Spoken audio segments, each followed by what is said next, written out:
Atos 8, do 26 ao 40. Nós vamos ler para a nossa meditação nesse momento. Diz assim: o anjo do Senhor falou a Filipe, dizendo: dispõe-te e vai para o lado do sul, no caminho que desce de Jerusalém a Gaza. Este se acha deserto. Ele se levantou e foi. Eis que um etíope, eunuco, alto oficial de Cândace, rainha dos etíopes, o qual era superintendente de todo o seu tesouro que viera adorar em Jerusalém, estava de volta, e assentado no seu carro, vinha lendo o profeta Isaías. Então disse o Espírito a Felipe: aproxima-te desse carro e acompanha-o. Correndo Felipe, ouviu ler o profeta Isaías e perguntou: compreendes o que vem lendo? Este respondeu: como poderei entender se alguém não me explicar? E convidou Felipe a subir e a sentar-se junto a ele. Ora, a passagem da escritura que estava lendo era esta: foi levado como ovelha ao matadouro, e como um cordeiro mudo perante o seu tosqueador, assim ele não abriu a boca. Na sua humilhação lhe negaram justiça. Quem lhe poderá descrever a geração? Porque da terra a sua vida é tirada. Então o eunuco disse a Filipe: peço-te que me expliques a quem se refere o profeta. Fala de si mesmo ou de algum outro? Então Filipe explicou, e começando por esta passagem da escritura, anunciou-lhe a Jesus. Seguindo eles caminho afora, chegando a certo lugar onde havia água, disse o eunuco: eis aqui água. Que impede que seja eu batizado? Filipe respondeu: é lícito, se crês de todo o coração. E respondendo ele disse: creio que Jesus Cristo é o Filho de Deus. Então mandou parar o carro. Ambos desceram a água e Filipe batizou o eunuco.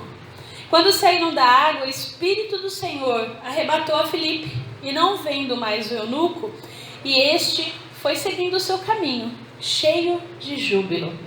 Mas Filipe veio a achar-se em Azoto, e passando ali além, evangelizava todas as cidades, até chegar a Cesareia.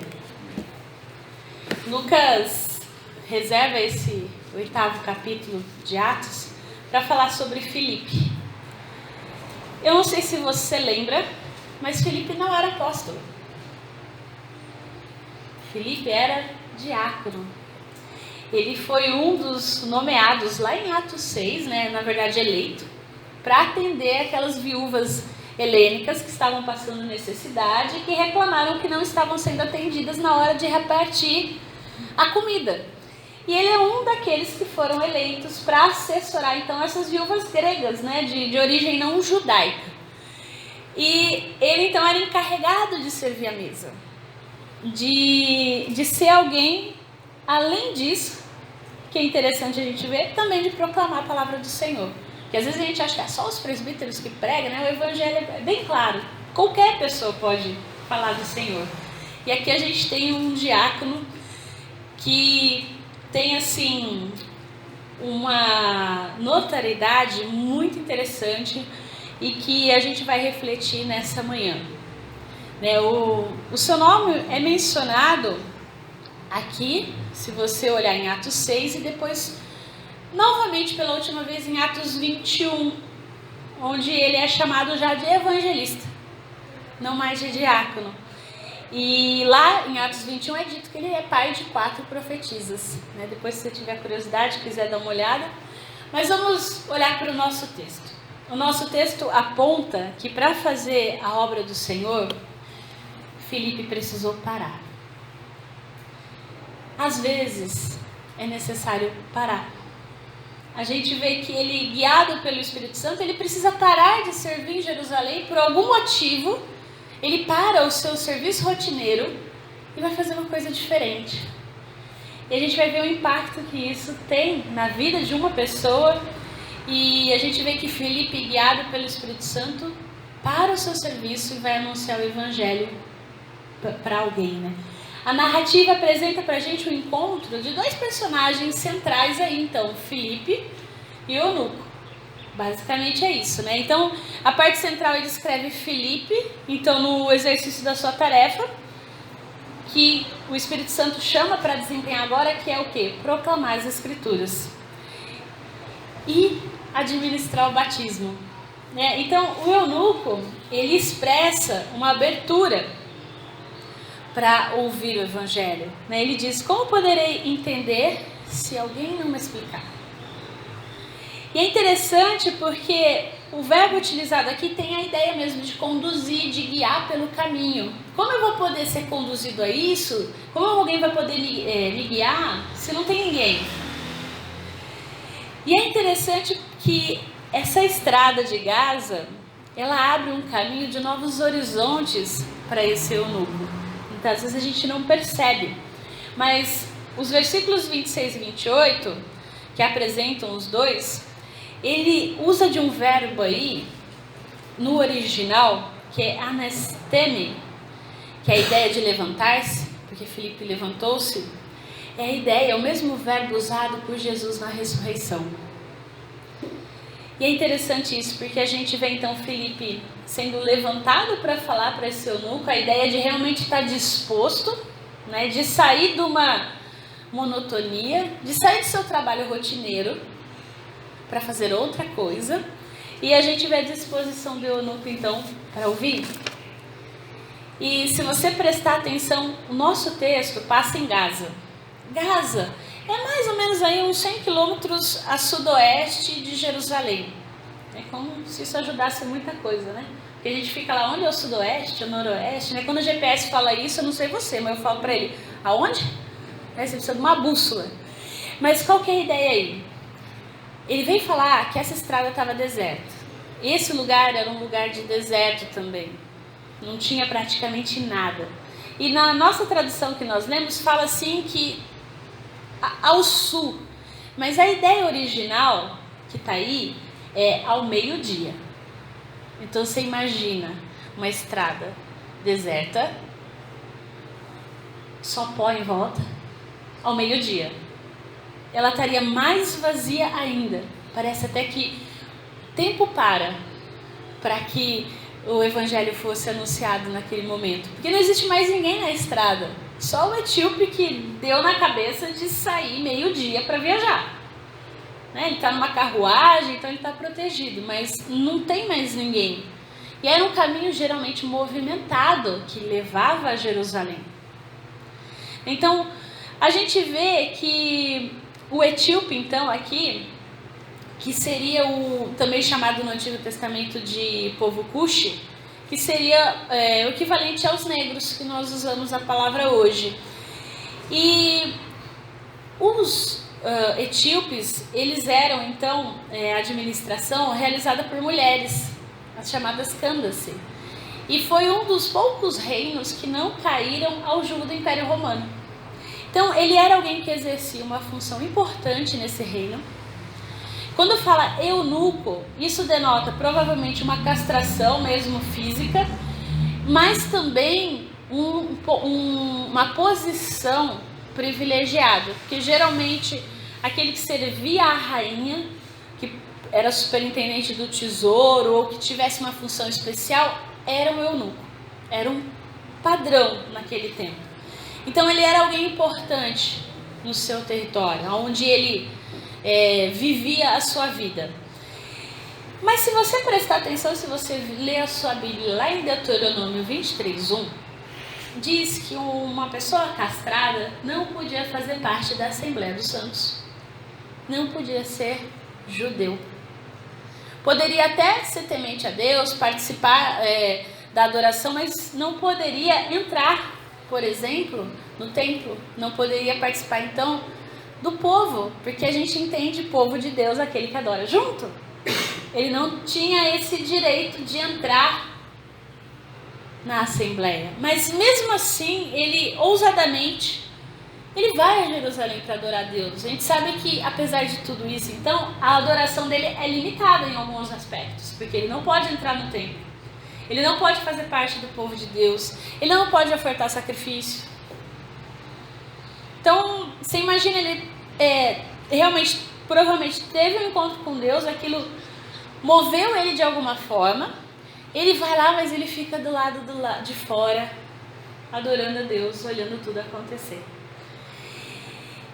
E de repente a gente vê que esse etíope, então, provavelmente magnetizado ele por Deus e por tudo que, apesar da sua limitação, ele deve ter visto em Jerusalém, ele provavelmente comprou um rolo do profeta Isaías, um manuscrito, e ele volta lendo esse manuscrito.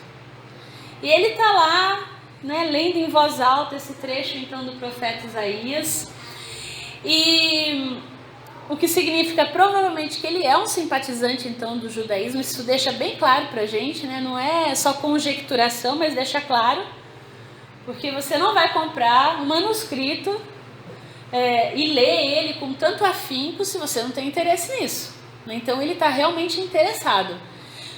Provavelmente esse manuscrito estava escrito em grego. Lembra a tradução da Bíblia hebraica para o grego, a Septuaginta. Então ele está lá e ele está lendo. E de repente, não mais que de repente, aparece Filipe, correndo lá do lado né? E o texto diz que estava correndo. Você imagina uma carruagem a velocidade. Então não é algo assim que a gente imagina uma super corrida, né? Ele acompanha ele num passo mais assim. E a gente vê que ele se aproxima e ele como que fica escutando o etíope ler.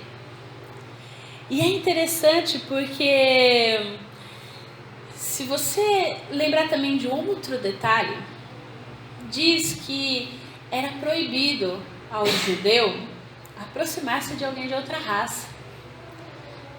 E o nosso texto diz que Filipe foi orientado e levado pelo Espírito Santo a se aproximar, porque ele era grego, mas ele tinha se convertido ao judaísmo e depois ao cristianismo, né? Se você olhar antes o texto sobre Filipe. Então ele quebra um paradigma. A ordem do Espírito Santo aqui é clara. Ela mostra pra gente novos tempos, novas realidades. Agora, de fato, não existe acepção de pessoas. O próprio Deus leva o Filipe, então, a esse encontro que antes não seria possível. Ele seria considerado impuro, seria considerado até passivo de disciplina, né? Então, a partir dessa compreensão, a gente vê então que a proximidade física, ela torna-se o primeiro passo rumo à superação do preconceito e da discriminação. E a postura de Filipe aqui é muito pedagógica. Ela traz pra gente alguns exemplos muito importantes. Antes de intervir, ele acompanha a carruagem. Ele tem paciência. Ele não se porta de modo inconveniente. Ele não chega chegando. Ele vai acompanhando e ele ouve atentamente antes de falar. Quando finalmente ele fala, ele não faz nenhuma afirmação. Ele faz uma pergunta, né? Porventura, entendes o que lês? A pergunta aqui não é retórica, ela não é arrogante, porque ele parte do pressuposto que a resposta poderia ser positiva. De repente ele, não entendo. Não, ele tem a humildade de perguntar. E essa atitude de Filipe respeitosa, ela vai marcar esse encontro até o final. Até o final. E você vê que Filipe inicia então esse diálogo com o eunuco. E o eunuco declara então que não entende o que lê. E ele quer entender. E aí ele convida Filipe a sentar-se com ele. E pergunta, afinal, do que o profeta está falando? O que Isaías está falando nesse texto? Então, Filipe para ouvir. Ele para de andar, né, então ao lado da carruagem, e ele entra na carruagem e ele para explicar a palavra. Nós não sabemos quanto tempo foi, mas o etíope, ele está com as escrituras na mão e Filipe com o Espírito Santo. É esse encontro que mostra, que revela um tesouro escondido, né? Porque a investigação minuciosa da Escritura ela não é suficiente para a gente chegar à fé. Depende da ação do Espírito Santo. Quantas pessoas conhecemos que conhecem a Bíblia do começo ao fim, mas não conseguem aplicar aquilo que lê? Se não tem o Espírito Santo, o véu, né, aquele véu que descortina e que faz a palavra não ser apenas palavra, mas ser verdade no coração, não é palavra de Deus, é um monte de letra.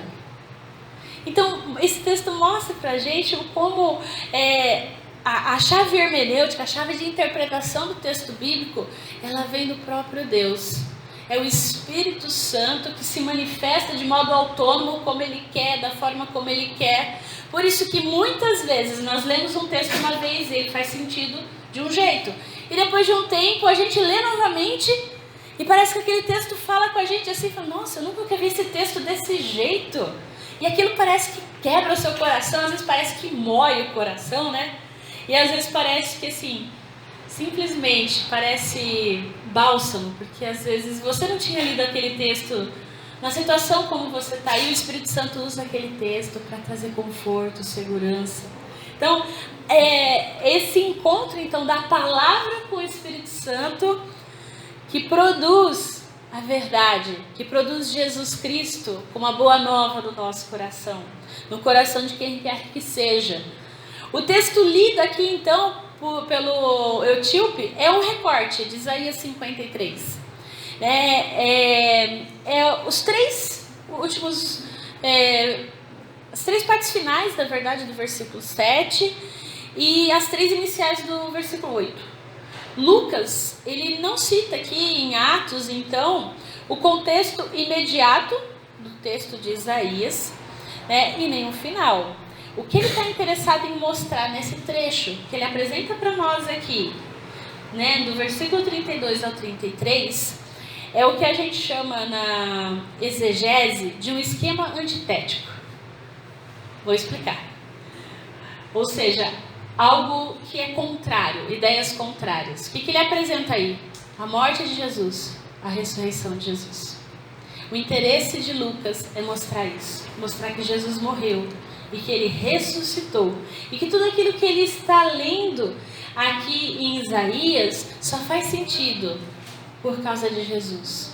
É isso que Lucas descreve e é isso que Filipe vai falando ao longo do tempo que ele tem com o etíope. E ele vai provavelmente dando testemunho sobre Jesus, sobre como Jesus realmente efetua a salvação. Vai demonstrar para o etíope que Jesus é o servo de Deus, que descrito aqui pelo profeta Isaías. Então, como ele apresenta então esse justo sofredor que pacientemente carrega o sofrimento que é imposto, com uma profunda humilhação na cruz. Mas ao mesmo tempo, ele aponta para a exaltação de Cristo. Ele aponta que a sentença que todos nós tínhamos de morte eterna, ela é anulada na ressurreição de Cristo. Que ela é anulada quando Deus arranca sua vida da terra e faz exaltá-lo. Ele fala, porque da terra sua vida é tirada. Jesus estava morto e Deus ressuscita ele. Então a gente vê que esse texto profético, ele traz pra gente, assim, quando o Espírito Santo realmente nos preenche, uma certeza, uma confiança. Por isso que a gente canta, Cristo é o Rei do Universo, tudo está debaixo do teu poder, do domínio dele, do poder dele, porque ele venceu a morte. Então, quando eles chegam num lugar que tem água, o etíope aproveita. Por que não? O pedido, ele é feito numa pergunta: quem pede que eu seja batizado? E aí, como gentil, então, o etíope, ele lembra que eu falei que ele tinha obstáculos para entrar no templo, para fazer parte da congregação, eram coisas que ele não conseguiria, que eram intransponíveis para ele fazer parte daquela sociedade. Então impediam ele de se integrar de fato à fé, e a comunhão de todos. No contexto da nossa narrativa, a gente vê que ele faz a gente pensar. Se o Espírito Santo conduz o etíope por esse caminho, faz ele se encontrar com a palavra e com o Espírito Santo através de Filipe, o que impede ele de ser batizado? Filipe deixa claro: se crês de todo o coração, nada te impede. E o que o etíope diz? Eu creio que Jesus Cristo é o Filho de Deus. E como a gente sabe, o batismo tem um significado muito profundo. Seja o batismo por imersão ou aspersão, seja com muita ou pouca água, o que a gente celebra é que a participação no batismo faz com que a gente participe da morte e da ressurreição de Cristo. Ou seja, a morte com Cristo para o pecado e a ressurreição com ele numa novidade de vida. Então, através desse ato, o eunuco ele experimenta agora realmente, totalmente uma nova vida. Ele realmente agora está integrado ao povo de Deus. Agora ele, através do batismo, ele faz parte. E o texto diz que após o batismo ele segue o quê? Cheio de júbilo, cheio de alegria. E aí eu vou conjecturar. Imagina esse homem quando chegou na Etiópia. Porque existem até hoje os relatos de comunidades no Egito, na Etiópia, em vários lugares, que ninguém sabe como o evangelho chegou. Mas chegou. Então eu fico imaginando como foi dele chegar e ele contar que Deus tinha feito por ele, que agora ele era filho de Deus. E você acha que ele não chegou lá cheio de júbilo falando? A gente não sabe o que aconteceu depois, né? Lucas só conta essa parte. O fato é que, assim como Filipe, você e eu, muitas vezes, nós estamos realmente focados nas nossas atividades, nas nossas tarefas, servindo as mesas. Nós estamos de lá para cá, servindo como diáconos, fazendo e desfazendo, seja para Deus ou para a gente, porque às vezes a gente serve a gente mesmo, né? Mas chega um tempo que a gente precisa parar. Esse é o convite de hoje. Somente quando a gente para, as atividades rotineiras, a gente pode enxergar as pessoas, a gente pode ouvi-las, saber das suas reais necessidades, degustar o Evangelho, ter momentos de encontro entre a palavra e o Espírito. Somente quando a gente para, a gente pode realmente experimentar a graça e o amor de Deus. E a gente enche os nossos dias de tantas atividades, mas a gente esquece que a ocupação ela enxerga apenas as tarefas, apenas as atividades. Eu tenho tanto trabalho para fazer, eu tenho projetos para entregar, eu tenho que fechar o semestre, eu tenho que entregar as notas dos alunos, eu tenho que... Aliás, como que... Meu 13º já foi, eu tenho que pagar as contas, meu Deus, tem presente para cá, tem a ceia de Natal, onde eu vou passar o ano novo? Tantas coisas que nós enchemos os nossos dias e muitas vezes a gente não para, a gente esquece da nossa vocação e a gente precisa lembrar que a vocação enxerga as pessoas e as oportunidades. Então, é bem verdade que às vezes a gente decide estar ocupado exatamente na intenção de agradar a Deus.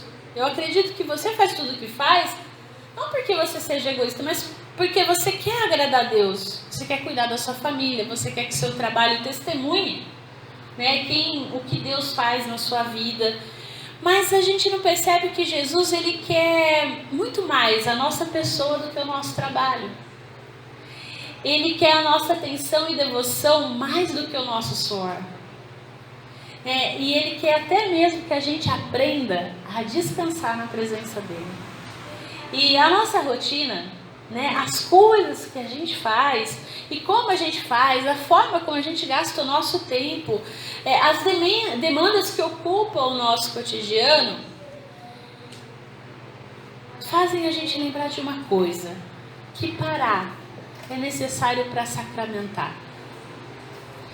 o ato de parar para ouvir, parar para ver, parar para entender antes de prosseguir. O que é importante dizer que Felipe não ficou parado aqui, né? A gente não sabe como o Espírito Santo arrebatou ele, mandou ele para outro lugar e lá ele continuou o trabalho dele, né? Ele não teve férias eternas, né? Não é esse parar, né, eterno. Que a gente quer pensar nessa manhã junto, que eu quero te colocar aqui no meio das nossas demandas. Nós precisamos reservar tempo para parar, para sacramentar o que a gente faz. A gente precisa entender que tudo é sagrado, porque às vezes a gente pensa só nos sacramentos, né? A gente às vezes inconscientemente ou às vezes conscientemente a gente divide a nossa vida entre secular e sagrado, né? É tão natural que a nossa mente normalmente separe Deus das coisas ordinárias da vida, né? E a gente acaba associando o sagrado a situações mais santas, como momento de oração, como culto, como a reunião da igreja, como pequeno grupo. E talvez você pense, mas Gisele, pensa comigo, o que tem de sagrado? O que tem de sagrado eu acordar, escovar os dentes, arrumar a casa, responder e-mail, responder mensagem no WhatsApp, ficar parado no trânsito de São Carlos? Você não está entendendo, né? Comer, lavar louça, o que tem de sagrado nisso? Em tomar banho, em trabalhar, encontrar as pessoas, né? Participar de reuniões no meu trabalho. Você não sabe como é meu chefe, né? Resolver problema dos outros, às vezes no telefone, consertar as coisas que estragam, perder e às vezes encontrar coisas, né? Enfim, é mais um monte de coisa que a gente faz todo dia, que são ordinárias, que fazem parte do cotidiano. Isso não é sagrado. Provavelmente nós pensamos isso, mas inconscientemente também. Nós acreditamos que a santificação acontece nos momentos especiais de adoração, quando a gente está aqui louvando a Deus, quando a gente está ouvindo o sermão, quando a gente abre a nossa Bíblia, como se esse processo de transformação que Deus faz em nós, de nos transformar mais parecidos com Jesus, só acontecesse nesses lugares, nesses momentos que a gente reserva para isso. O fato é que a gente não pode desconectar as nossas vidas lá fora da nossa vida de fé, da nossa caminhada. E você e eu, nós somos uma pessoa em todos os lugares. Não tem como separar alguém que adora a Deus aqui e alguém adora a Deus lá. A gente não pode desconectar das coisas ordinárias, das coisas comuns do nosso dia a dia. O curioso, que eu não sei se você já parou para pensar, mas são essas coisas ordinárias que eu disse para você que ocupam a maior parte do nosso tempo. Para para pensar, quanto tempo você reserva para uma devocional num dia? Pela fé que a gente reserva 30 minutos. E aí a gente vem na igreja domingo, se eu venho na escola dominical eu chego às 9, o culto termina ao meio-dia, 9, 10, 11, 12, 3 horas, mais 30 vezes 5, pessoal de exatas, 150 mais 3, 153, não, porque aí não, a conta está errada, é 30 minutos, né? 30 vezes 5 vai dar 2 horas e meia. 2 horas e meia mais 3 horas no domingo. Você tenha mais outra atividade, são 5, 6 horas semanais então para as atividades santas. E o resto? O resto ficou no dia a dia, no cotidiano. Isso é menos santo do que o que a gente faz aqui? Correr para lá e para cá, fazer todas essas atividades, né? Realmente a gente age como se a gente controlasse o nosso tempo, as coisas que acontecem dentro dele. E a gente deixa apenas algumas horas então para Deus, para as coisas santas, para as coisas sagradas. E aí, se você parar para pensar, Felipe mostra para a gente que o tempo não pertence a nós. Ele estava fazendo alguma coisa em algum lugar e o Espírito Santo manda ele para lá, ele também não sabe como. E ele chega, então ele para tudo que ele estava fazendo, faz aquela atividade com o eunuco, explica a palavra de Deus, para ouvir, para entender quais são as dúvidas dele, e depois ele continua a vida dele. E a gente precisa lembrar que o nosso valor não está nas coisas realizadas, na eficiência do controle que a gente possa ter do nosso tempo. Nós precisamos lembrar que as coisas sagradas são todas as coisas, porque todas as coisas estão debaixo do domínio de Jesus. Foi isso que a gente cantou, é isso que a gente leu também em Colossenses. Tudo pertence a Ele, tudo é dele, tudo é para Ele. Ou seja, quando a gente considera sagrado tudo que a gente faz, e a gente entende que essas coisas que fazemos podem ser usadas para a honra e glória do Senhor, a gente consegue realmente sacramentar tudo. Esses momentos de pausa, de parada, vão nos remeter, como aconteceu com Filipe Eunuco, ao batismo. Vão trazer à memória que Cristo morreu e ressuscitou por nós. E que se nós temos uma nova vida, e se nós realmente fazemos algo, de fato fazemos porque Ele permite que nós fizemos. Através das lembranças que nós temos, porque eu não sei você, durante a semana às vezes eu lembro de alguns hinos que a gente canta, então assim, parece que você está vivendo a sua rotina, o seu dia a dia, mas aquelas coisas que a gente faz aqui, elas vêm à memória. Então, a gente consegue, então, no rotina, no cotidiano, no comum, de certa forma parar. Mas a gente precisa começar a fazer isso de forma consciente. Parar, porque pessoas vão cruzar conosco. E como Filipe, a gente precisa parar para ouvi-las, parar para ensiná-las. Quando a gente para, a gente lembra que nós somos amados, que nós somos escolhidos, que nós somos aceitos. É isso tudo que Filipe diz para o eunuco. Alguém que não podia entrar na congregação, agora faz parte do povo de Deus. Ele é aceito, ele é acolhido. Então, quando a gente consegue também ouvir as pessoas, a gente começa a entender as suas demandas. E a gente pode ensiná-las, mas eu não sou bom nisso.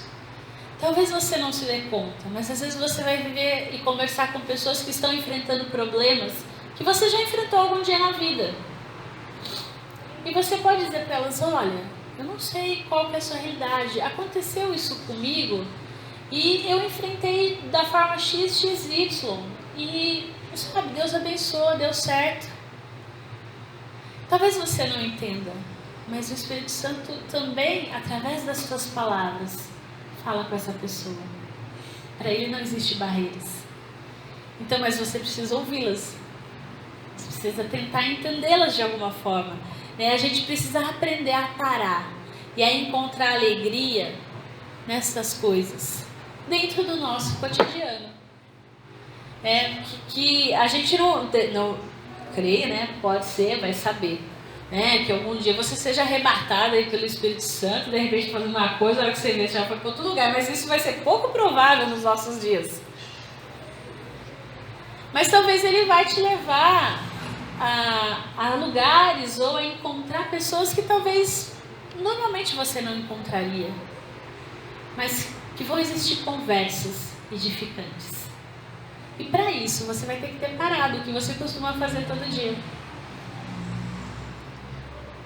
Então, a gente precisa realmente entender que em meio às pequenas pressões, às ansiedades da vida, das expectativas então para o fim do ano, para o fim do semestre, para tudo que agora a gente começa a pensar, porque agora, semana que vem vai ter árvore de Natal, aí você vai entrar na igreja, vai lembrar, nossa, tá chegando o Natal mesmo, porque agora você chega aqui, tá assim, né?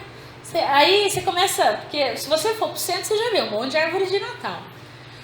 Mas aí você começa aquilo começa a entrar na sua mente. O ano está terminando. Meu Deus, o que eu fiz até agora? Ou você entra em desespero, ou você entra em expectativa. Porque se tá tudo certo, você fica na expectativa. Ai, que bom, né? A família vai se encontrar. Ou se talvez a gente não tenha essa oportunidade, fala assim, não sei como vai ser, mas tomara que seja bom. Ou então você começa a pensar, meu Deus, como que vai ser minhas notas? Como é que vai ser? Então assim, quando acontecer tudo isso, essas pressões, seja expectativa demais ou desespero demais, aprenda a confiar em Deus. A olhar para a cruz, a se aproximar dia a dia de Jesus. Lembre-se que Ele não está só aqui nas 5 horas, nas 3 horas do domingo, ou na meia hora que você reserva todo dia para fazer a sua devocional. Ele está o tempo todo com você. O tempo todo. A gente precisa reavivar a dependência dEle todos os dias. Esperar com fé e agir baseado nessa fé. Senhor, me ajuda. Quando as coisas estão difíceis, a gente precisa pedir ajuda para Deus, sim, em oração. E para encerrar, então, a nossa mensagem esse mês de novembro, nós começamos falando sobre recalculando a rota. A gente viu, então, no segundo domingo, na verdade, né, que Jonas, ele insistiu em errar. Mas que Deus foi misericordioso, foi amoroso com ele. Ele insistiu em rotas equivocadas, mas que quando ele permitiu ser direcionado pelo Espírito de Deus, ele fez aquilo que se esperava dele. A gente falou sobre Paulo, que ouviu a voz do Espírito, mesmo insistindo em várias rotas diferentes, que queria ir para Betínia, para não sei onde, Deus disse para ele claramente, vá para Macedônia, e ele vai. A gente termina hoje com Filipe, que nos mostra que no meio da nossa rotina, das nossas inúmeras atividades, o Espírito Santo nos leva a parar, nos leva a encontrar com coisas que às vezes nós esquecemos ou que nós nem sabíamos que existia, que é o caso de Filipe, que se encontra com o etíope que ele nunca tinha visto na vida, e que realmente alguém que não tinha entendimento de Deus. E Filipe dá testemunho da sua vida, fala sobre Cristo, batiza esse etíope. Esse encontro rotineiro se transforma em sacramento, transforma em vida, vida na vida. Talvez você esteja precisando parar algumas atividades, e às vezes a gente não se dá conta dos tempos que Deus nos reserva para parar. Hoje vim para cá, ontem a gente com as atividades do acampamento, a gente depois teve reunião no presbitério, chegamos em São Carlos 11 horas da noite. Eu deixei meu carro ali e fui para Araraquara com outra pessoa, e depois, hoje eu voltei de ônibus. E aí eu vim conversando com Deus e pensando nisso, as pequenas paradas que Deus permite a gente ter. Hoje não veio ninguém comigo no ônibus, mas num determinado dia que eu estava indo para São Paulo, sentou do meu lado uma senhora que estava muito confusa, muito mesmo. Ela não sabia nem onde colocava o cinto de segurança. Moça, onde eu ponho? Pensei, né? Meu Deus, vai ser difícil hoje, porque 4 horas e meia até São Paulo. Aí daqui a pouco, e ela lá, eu via que ela esqueceu o fone. Então, você imagina a pessoa do seu lado ouvindo o zap, as mensagens assim. Mas eu sempre levo o meu fone, ouvindo minha música e tal. Aí daqui a pouco ela me chamou. Moça. Aí eu vi que ela estava com um carregador de celular na mão. E o motorista tinha dito que tinha carregador em todos os bancos. E ela disse para mim, onde eu ponho o carregador para carregar o celular? Aí eu olhei e era aquele de tomadinha, assim, plug. Então não tinha como ela pôr porque ela era uma entrada USB. Eu olhei e falei assim, esse da senhora não vai encaixar. Aí eu falei assim, tá acabando a bateria do celular? Não, acho que dá para chegar em São Paulo. Eu falei assim, mas eu tô com o meu carregador aí, eu empresto para a senhora. Aí peguei o carregador na bolsa, e aí ela ligou lá, e aí ela parou no posto em Limeira. Aí na hora que parou no posto e tal, ela foi a última a entrar no ônibus, atrasada. Então você imagina como todos estavam assim, contentes com o atraso dela. Aí ela virou pra mim, eu vi que ela tinha deixado o cabo do carregador lá, e o motorista começou a dar ré no ônibus. Moça, meu Deus, cadê meu celular? Eu esqueci lá. O que eu faço agora? Falei, corre lá e pede pro motorista parar, senão a senhora não vai ver mais. E aí ela foi correndo, o motorista já estava assim, com o ônibus parado para entrar na rodovia. Aí ele deixou ela descer e deu ré. Eu só escutava alguns comentários bem maldosos, né? Não acredito, a última a chegar, nossa, ainda faz isso, e fora os palavrões que... E aí ela voltou, né? Aí ela sentou do meu lado e falou assim, deu certo? Ai, deu, graças a Deus. Moça, eu tô passada hoje. Minha irmã faleceu ontem à noite. E aí ela começou a contar que a irmã dela tinha, assim, tido uma trombose no sábado, isso foi na sexta que eu peguei ônibus, e ela ficou internada, era mais nova que ela, solteira, que cuidava da mãe. E ela contando tudo o que aconteceu, como aconteceu e tal. E eu fiquei pensando, eu falei assim, olha... E aí eu falei pra ela, né, depois que ela contou tudo, aí eu falei pra ela, assim, né, que Deus console o coração de vocês, tudo. E aí ela foi se acalmando depois, tudo. E aí eu voltei a ouvir minhas músicas, ela seguiu viagem. E aí eu fiquei pensando, às vezes a gente não se dá conta, mas quantas vezes Deus convida a gente a parar? Eu não fiz nada demais, inclusive eu não perguntei nem o nome dela. Eu só ouvi ela. E aqui eu não falo isso pra me gabar ou pra, olha, que legal. Porque eu podia ter feito mais, eu podia ter orado por ela, eu podia, sei lá, tanta coisa que eu podia ter feito, ter perguntado se ela queria algum acompanhamento até onde ela for. Eu podia ter feito muitas coisas, eu fui negligente. Então às vezes a gente não se dá conta do pouco que às vezes a gente faz e muda alguma vida, né, das pessoas que a gente encontra e que talvez nós nunca mais vamos encontrar.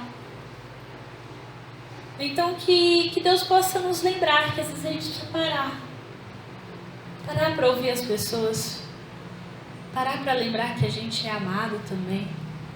Isso inclui pequenas pausas na nossa rotina, né? Às vezes você precisa parar realmente para orar, para sentar sozinho com Deus, né? Não só parar para ouvir outras pessoas, mas às vezes a gente precisa. Então Felipe mostra para a gente que às vezes na nossa ânsia de fazer as coisas porque ele queria fazer, às vezes o Espírito Santo toma a gente e manda a gente para outro lugar para parar o que a gente está fazendo. Não quer dizer que depois nós não voltaremos, né? Que hoje você lembre da história de Felipe, né? O quanto dentro de toda a dinâmica dele Deus fez ele parar e uma vida foi transformada por causa disso. E que nada no nosso dia a dia deixa de ser sagrado e especial. Porque Deus é Senhor de todas as coisas. É que realmente a gente recalcule a nossa rota tendo o Espírito Santo por base. Né? Que não seja simplesmente cumprir uma rota ou uma rotina sem vida. Né? Mas que seja realmente um encontro com Cristo. Que o Espírito Santo te ensine a parar. Eu preciso aprender muito ainda a parar. Cada um de nós temos as nossas correrias e a nossa dificuldade em parar. A gente vive hoje numa sociedade que exige de nós rapidez, que exige de nós respostas rápidas. Mesmo para quem teoricamente se acha mais lerdo, mais devagar. Que realmente o Senhor nos ajude a parar, a ouvir, a amar, porque tudo na nossa vida pode se tornar sacramento, vida, alegria com o Espírito Santo conosco. E realmente você possa sempre parar e recalcular a sua rota quando for necessário. Que Deus nos ajude dia após dia, que nós possamos ouvir a voz do Espírito Santo. Amém?